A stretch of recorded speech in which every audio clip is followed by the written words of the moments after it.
Assalamualaikum warahmatullahi wabarakatuh.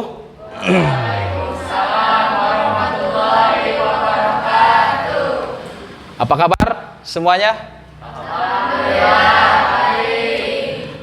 Selamat bertemu lagi ya pada materi perbanyakan tanaman ya pada hari Kamis tanggal berapa sekarang? 20? Nah, 26 September 2024. Oke. Ya, supaya kita diberikan kelancaran, alangkah baiknya kita berdoa terlebih dahulu ya. Silahkan pimpin doa. Sebelum belajar, mari kita berdoa dalam hati masing-masing. Berdoa dimulai.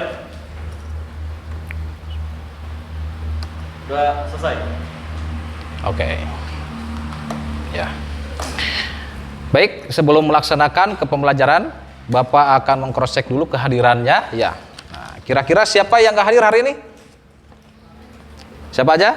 Nah, atau Bapak bisa satu-satu ya? Boleh, Pak. Abdul Latif ada? Hadir, Pak. Hadir. Oke. Adi? Hadir, Pak. Hadir. Alifah? Sakit. Alhamdulillah. Baik, kita lanjutkan ya ke materi pembelajaran hari ini. Nah, di mana sebelumnya kita telah mempelajari yang namanya sel tumbuhan, ya, kemudian jaringan. Ada yang masih ingat apa itu sel? Sel apa? Sel itu bagian atau unit terkecil yang ada pada tumbuhan. Nah, nanti kaitannya apa sih kaitannya nanti dengan materi perbanyakan tanaman gitu ya. Nah, tanaman ini kenapa bisa diperbanyak ya? Ketika kita memperbanyak tanaman, kenapa ada yang hidup, kemudian kenapa ada yang mati. Nanti kita pelajari faktor apa saja yang dapat mempengaruhi terhadap daya tumbuh ya tanaman ketika kita melaksanakan perbanyakan tanaman. Nah, kegiatan pembelajaran hari ini, nah, materinya perkembangbiakan tanaman. Tujuan pembelajaran hari ini kita diharapkan ya siswa mampu memahami cara perkembangbiakan tanaman vegetatif dan generatif. Perbanyakan tanaman. Nah, sesuai materi yang kita lihat di depan. Perbanyakan tanaman ini ada yang namanya seksual atau generatif ya. Ada yang namanya aseksual atau vegetatif ya. Kemudian langkah-langkahnya atau tahapannya gimana? Yang seksual, nah, atau generatif di sini ya melalui dengan cara perkawinan. Nah, di sini kawin, kemudian setelah kawin menjadi benih. Nah, nanti setelah menjadi benih, maka kenapa si seksual ini nantinya akan menjadi benih? Karena adanya persatuan antara sel kelamin jantan dan sel kelamin betina. Nah, gitu ya. Nah, itu salah satu alasannya kenapa seksual itu ya dikatakan metode atau cara perbanyakan tanaman dengan cara kawin atau persilangan gitu ya. Kemudian yang aseksual atau vegetatif, nah, sama saja dengan tidak kawin. Nah, yang tidak kawin ini prosesnya gimana? Nah, tidak kawin, nah, sama dengan prosesnya pembelahan dan diferensiasi sel gitu ya. Jadi salah satu contoh aseksual tersebut diantaranya apa? Ada yang tahu di sini? Yang tidak melalui perkawinan, ada yang tahu nggak? Setek, betul. Kemudian cangkok. Perkembangbiakan tumbuhan secara vegetatif. Ya, kenapa Bapak menjelaskan tentang vegetatif dulu? Dan kenapa di sini ada buatan? Berarti kalau ada buatan nanti ada yang alami ya, seperti itu. Nanti kita akan bahas lebih jauh lagi. Nah, salah satu contoh mencangkok itu kan kita sayat ya. Ini disayat nih seperti ini kan. Nah, secara logika tanaman ini luka ya. Ketika tanaman ini luka, maka tanaman tersebut itu mengalami stres dan sakit, ya. Sama halnya dengan manusia, ketika kulit kita terkelupas dan luka, maka apa yang kita rasakan? Sakit, ya. Oleh karena itu perlu apa? Perlu yang namanya pengobatan, ya. Kalau di manusia itu gimana caranya supaya cepat sembuh? Berarti dikasih apa? Alkohol gitu ya. Kemudian setelah dikasih alkohol nanti dikasih apa lagi? Nah, perban, kemudian ditutup ya, seperti itu. Nah, ini juga sama ya. Ini juga sama. Berarti artinya si tanaman tersebut supaya bisa tumbuh dengan maksimal maka harus steril ya. Ini batang yang disayat, ini kan kulitnya dibuang ya, dikelupaskan. Nah, maka si batang yang ada kambiumnya, si batang dalamnya itu harus steril. Nah, maka disterilkan dengan cara apa?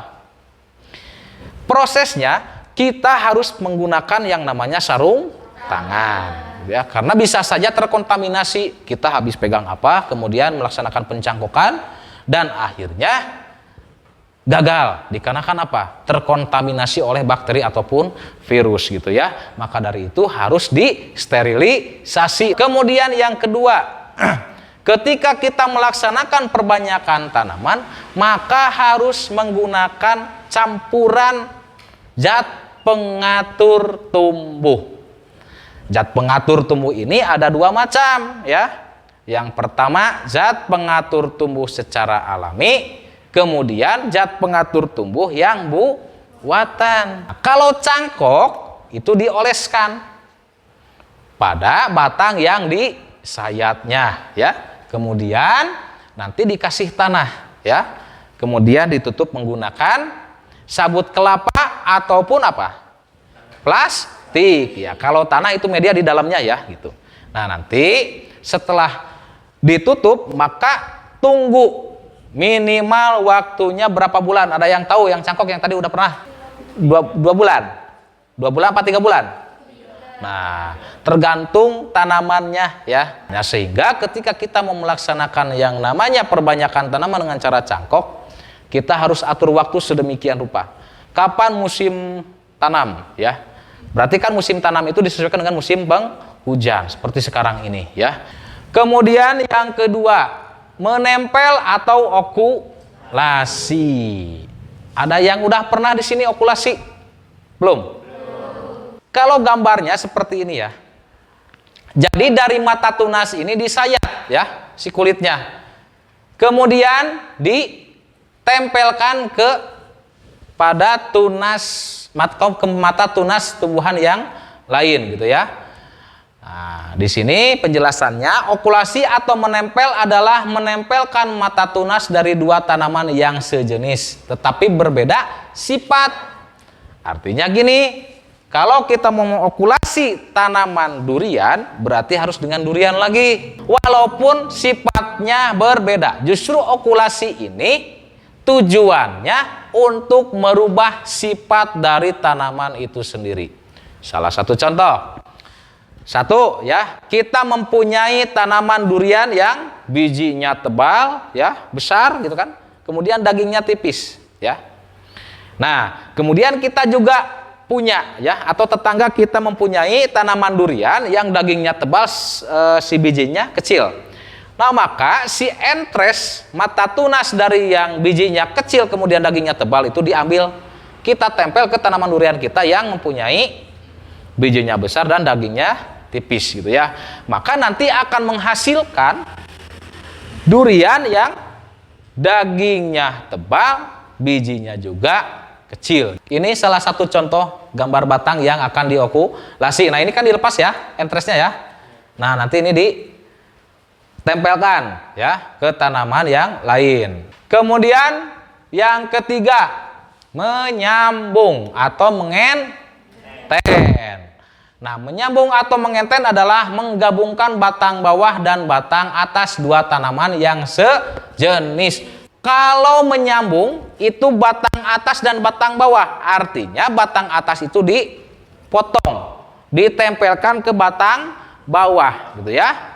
Tentunya yang tanaman yang sejenis tapi nah sifatnya sama, mempunyai sifat yang berbeda atau varietas atau jenis yang berbeda. Salah satu syaratnya batang atasnya harus yang bagus gitu ya, yang bagus buahnya, kemudian rasanya bagus, kemudian tahan terhadap hama dan penyakit gitu kan, seperti itu. Kemudian yang keempat, stek. Nah, menyetek adalah memperbanyak tumbuhan dengan menancapkan atau menanam potongan-potongan batang tumbuhan induknya.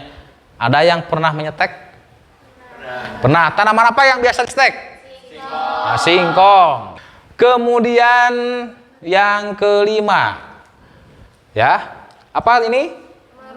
Merunduk. Merunduk adalah memperbanyak tumbuhan dengan cara merundukkan batang atau cabang ke tanah sehingga tumbuh akar, ya.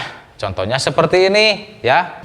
Masih dalam perbanyakan tanaman secara vegetatif.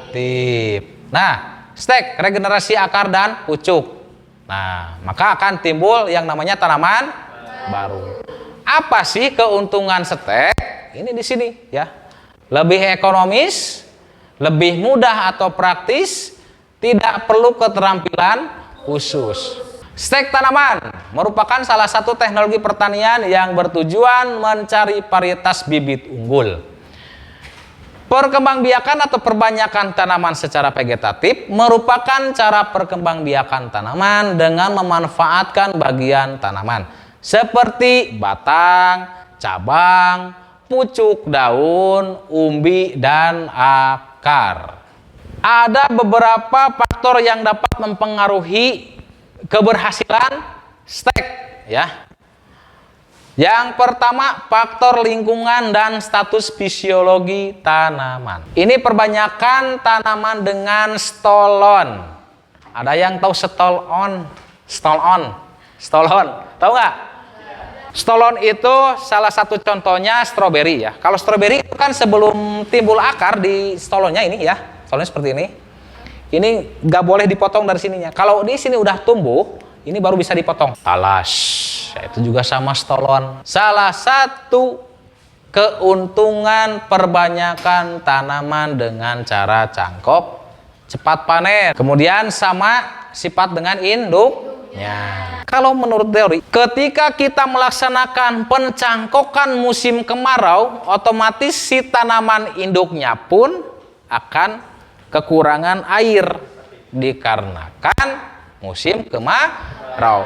Kalau tanaman induknya kekurangan air, otomatis suplai air kepada batang yang disayat itu, ya, maka pertumbuhannya akan lambat. Sehingga kalau pertumbuhannya lambat, nanti akan mempengaruhi terhadap kualitas bibit yang dihasilkan. Kemudian bahan tanam cangkok sehat, subur, cukup umur. Yang ketiga, pohon induk pernah atau sudah berbuah.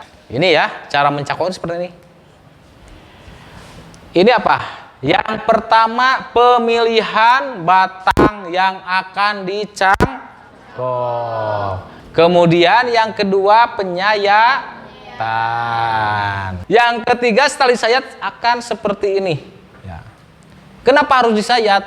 Karena untuk menghilangkan yang namanya kambium. Batang yang udah disayat kemudian, ya, ini ditempelkannya media cangkok, dibungkuslah menggunakan apa? Bisa sabut kelapa, bisa plastik. Nah, setelah berakar maka lakukanlah penanaman. Kelemahan mencangkok itu, ya, setelah ditanam nanti usianya tidak akan lama, paling lama 5 tahun, ya. Grab, enting, ya, atau sambung, menyambungkan dua jaringan tanaman, batang atas dan batang bawah, menyatu dan tumbuh sebagai tanaman baru. Manfaatnya, mempercepat pertumbuhan dan umur panen, dapat diperoleh tanaman yang kuat.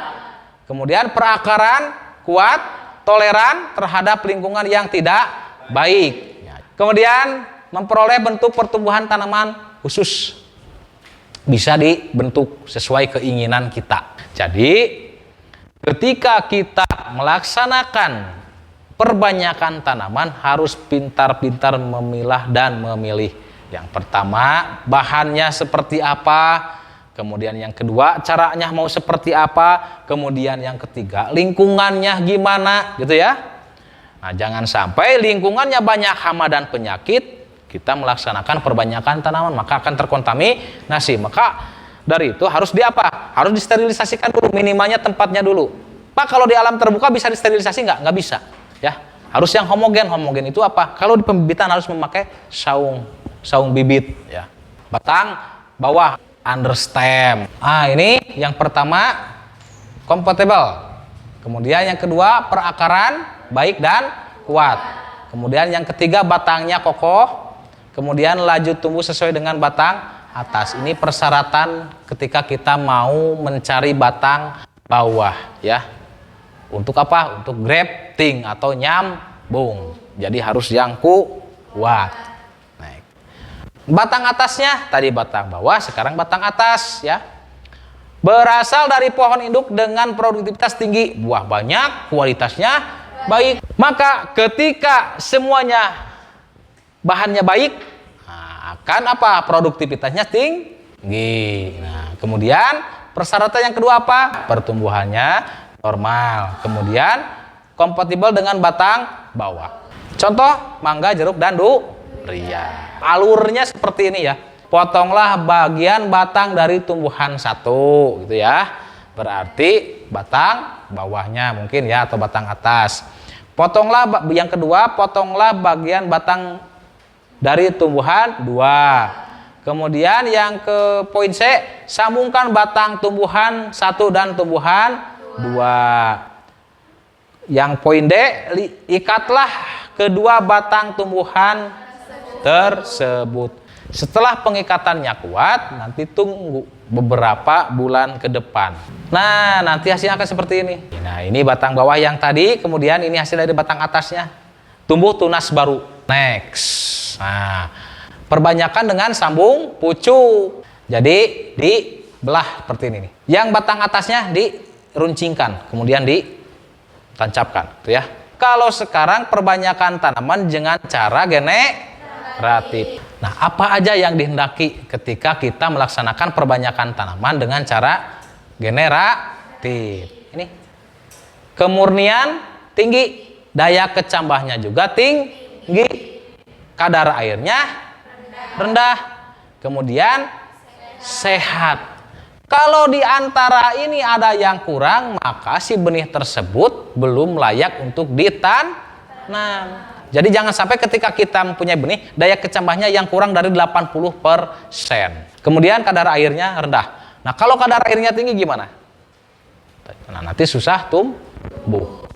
Kemudian sehat. Contoh biji, nanti ini biji dikasih perlakuan.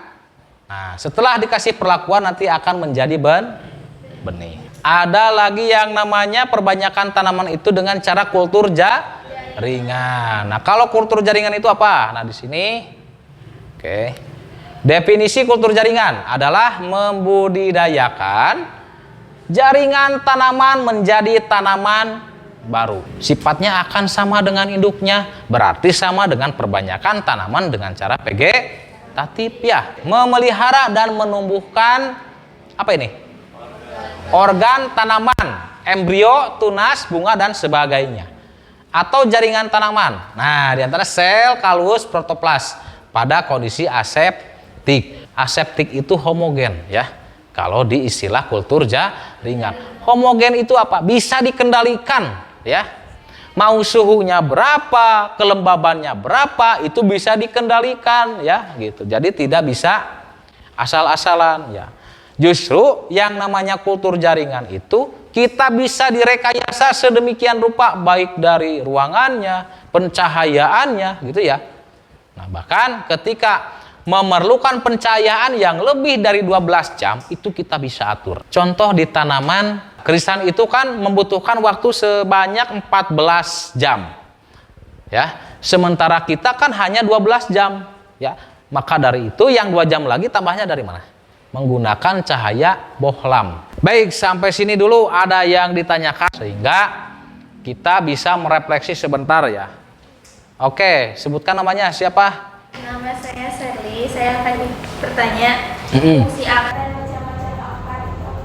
Fungsi akar itu sebagai apa? Kemudian macam-macam akarnya apa aja? Ada yang bisa menjawab? Oke, siapa namanya? Putri. Oke, silakan Putri, gimana? Fungsi akar itu untuk menyerap unsur hara, kemudian macam-macam akar itu ada akar tunggang dan akar senang. Oke. Jadi fungsi akar itu untuk menyerap unsur hara. Unsur hara itu apa? Unsur hara itu makanan bagi tumbuhan, makanan bagi tanaman. Jadi zat yang terkandung di dalam tanah ya, kemudian diserap oleh akar tanaman dan didistribusikan kepada daun ya. Jadi di bawah dulu, ditarik ke daun ke atas, kemudian di daun itu diolah melalui fotosintesis ya. Nah, setelah menjadi makanan yang matang, setelah dilaksanakan fotosintesis, kemudian disalurkan lagi kepada apa? Organ-organ tumbuhan yang lainnya seperti batang ya, kemudian tunas dan lain sebagainya. Sherly ya, seperti itu ya. Nah, kemudian macam-macam akar itu yang pertama ada akar tunggang, ada akar serabut. Nah, di sini ada nggak yang bisa membedakan akar tunggang dan akar serabut? Dulu itu kita praktek ya, ngambil tanaman, ini akar tunggang, ini akar serabut. Nah, kira-kira akar tunggang yang seperti apa? Yang satu. Oke, jadi akar tunggang itu yang menancap satu ke bawah. Kalau akar serabut yang banyak di pinggir-pinggir yang ya seperti itu. Ada lagi yang mau bertanya? Silahkan penanya kedua. Silahkan. Siapa namanya? Saya Nina, mau bertanya Oke. tentang modifikasi akar dan apa itu contohnya? Modifikasi akar dan contohnya. Modifikasi akar, jadi di tanaman itu ada yang namanya modifikasi akar gitu ya. Tanaman singkong itu ya, itu yang singkongnya itu merupakan salah satu contoh modifikasi akar. Wortel ya, kemudian kentang ya, itu modifikasi akar semuanya. Ya, jadi definisi modifikasi akar itu akar yang termodifikasi dan bisa dimanfaatkan. Kita lanjut dulu. Keuntungan kultur jaringan. Mendapatkan tanaman baru dalam jumlah banyak dalam waktu yang relatif singkat. Yang kedua, memperoleh tanaman baru yang bersifat unggul. Kemudian yang ketiga, jumlah yang dihasilkan banyak, tidak terbatas. Kalau kultur jaringan jangan ratusan, ribuan pun bisa, puluhan ribuan pun bisa. Ya. Karena apa? Eksplant yang diambil itu kan dipotong kecil-kecil. Sekecil mungkin asalkan selnya masih hidup. Sangat efisien baik dari segi waktu ataupun tempat dan juga bahan. Kemudian pengadaan bibit tidak tergantung musim. Kemudian bibit dapat diproduksi dalam jumlah banyak. Oke, biaya pengangkutan bibit relatif lebih murah dan mudah. Ini contohnya ya, kultur jaringan itu seperti ini.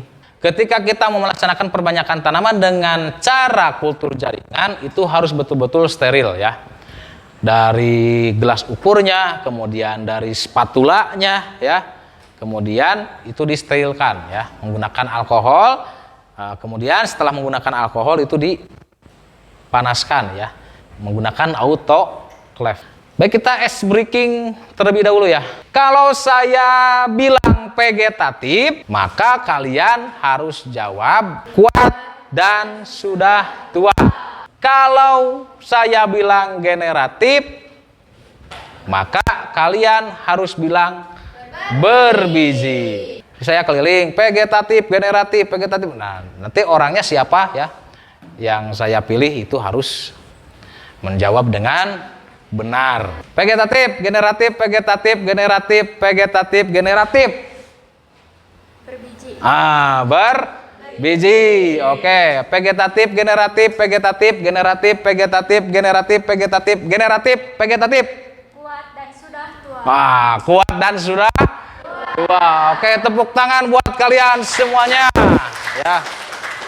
Nah, dari pemaparan materi yang sudah kita pelajari hari ini, silahkan. Ada lagi yang mau ditanyakan? Oke, silahkan. Apa saja hama dan penyakit tanaman? Apa saja hama dan penyakit tanaman. Hama bagi tanaman. Yang pertama wereng. Yang kedua semut. Kemudian ulat. Kemudian serangga. Ada lagi yang ditanyakan? Oke. Apa contoh modifikasi buah? Apa contoh modifikasi buah? Modifikasi buah. Kalian tahu yang namanya labu? Labu itu ada labu gede, ada labu madu, ada labu kaboca. Ya.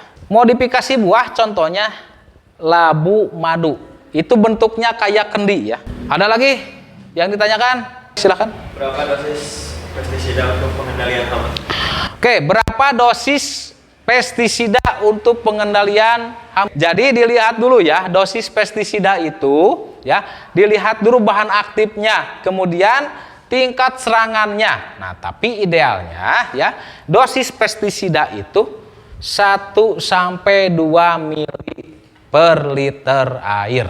Ada lagi yang ditanyakan? Kalau tidak ada yang ditanyakan, nih saya kasih tugas ya. Nah, jadi nanti di lembar kerjanya tolong nanti diisi ya. Contoh perbanyakan tanaman secara vegetatif dan contoh perbanyakan tanaman secara generatif ya. Nah, itu apa aja? Nah, tugasnya seperti ini ya. Tolong ditulis di lembar kerjanya. Oke. Di lembar kerjanya, gimana caranya perbanyakan tanaman secara generatif dan tanaman secara vegetatif. Itu ya. Oke, udah semuanya? Udah. Kalau udah silakan nanti dikerjakan ya. Nanti untuk pertemuan selanjutnya kita membahas hasil dari LKPD ini ya, atau lembar kerja ya. Nanti bentuknya silakan kalian berkelompok sesuai kelompok yang sudah dibentuk minggu-minggu sebelumnya. Kita kan pernah membentuk kelompok ya. Nanti berkumpul sesuai kelompoknya masing-masing. Kemudian inginnya saya kalian diskusi ya. Diskusi antar kelompok. Nanti mana yang udah paham betul, mana yang kurang paham, mana yang tidak paham. Ya, nanti presentasi sesuai kelompoknya masing-masing dan dikasih arahan oleh yang sudah paham. Nanti saya sebagai audien aja gitu ya. Silahkan kalian nanti atur-atur di minggu selanjutnya. Ada lagi yang ditanyakan anak-anak? Nah, sudah cukup untuk hari ini? Cukup. Oke, kalau sudah cukup dan tidak ada lagi yang ditanyakan, Bapak mau menyampaikan kesimpulan untuk pembelajaran materi hari ini. Nah, kesimpulannya yang pertama, bahwa yang namanya perbanyakan tanaman secara vegetatif itu ya, itu sangat mudah untuk dilakukan. Lebih mudah dari perbanyakan tanaman dengan menggunakan cara generatif gitu ya. Nah, kemudian yang kedua, perbanyakan tanaman dengan melalui generatif ya, itu bisa atau dapat merubah karakter induknya gitu ya, seperti itu. Kemudian yang ketiga, ketika kita akan melaksanakan perbanyakan tanaman, maka harus kita perhatikan yang pertama faktor lingkungan, kemudian yang kedua faktor sumber daya manusia ya. Kemudian yang ketiga faktor apa? Kira-kira? Ah, faktor internal. Faktor internal apa? Faktor internal dari bakal bibit atau bakal benih yang akan kita perbanyak. Sekian untuk pertemuan hari ini ya. Mudah-mudahan Allah mengasih kita kesempatan lagi untuk bertemu selanjutnya ya. Begitu dengan seterusnya ya. Sehingga kita bisa bertemu dan bisa belajar kembali, bisa bertemu di tempat yang Allah muliakan ini. Sekian yang dapat saya sampaikan.